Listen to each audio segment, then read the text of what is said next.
असांखे छा करणु खपे, जिंदगी कीअं गुज़ारणु खपे, हिकिड़ो सबक़ तव्हांखे ॾियां थो, सॼी ज़िंदगी कमु ईंदव।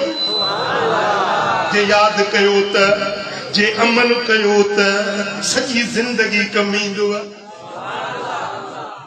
तव्हां कीअं ज़िंदगी गुज़ारींदव? असांजो दीन, असांजो इस्लाम असांखे छा थो सेखारे?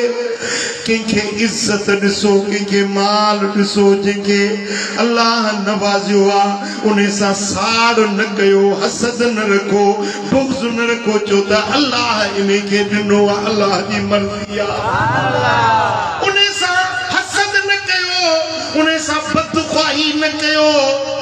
ऐं जेकॾहिं रब तव्हांखे नवाज़ियो आहे, तव्हांखे इज़त माल ॾिनो आहे, तव्हां खां को घटि माण्हू आहे, उन सां नफ़रत न कयो, उन खे तव्हां बुछड़ो न सम्झो, ज़लील न सम्झो, उन जी तज़लील न कयो, उन खां नफ़रत न कयो, बल्कि उन खे बि इज़त ॾियो, प्यार ॾियो, मोहबत ॾियो।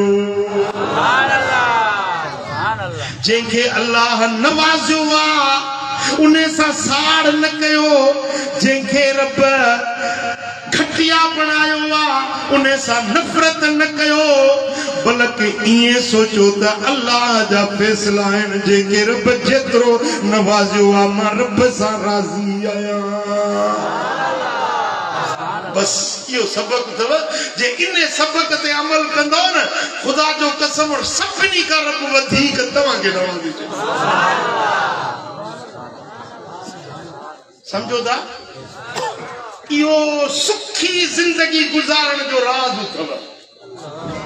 खुशहाल जिंदगी गुज़ारण जो तरीक़ो निहज इहो अथव जो जंहिंखे रब नवाज़ियो आहे उन सां हसद न रखो, बुग़्ज़ न रखो, कीनो न रखो, कुदूरत न रखो।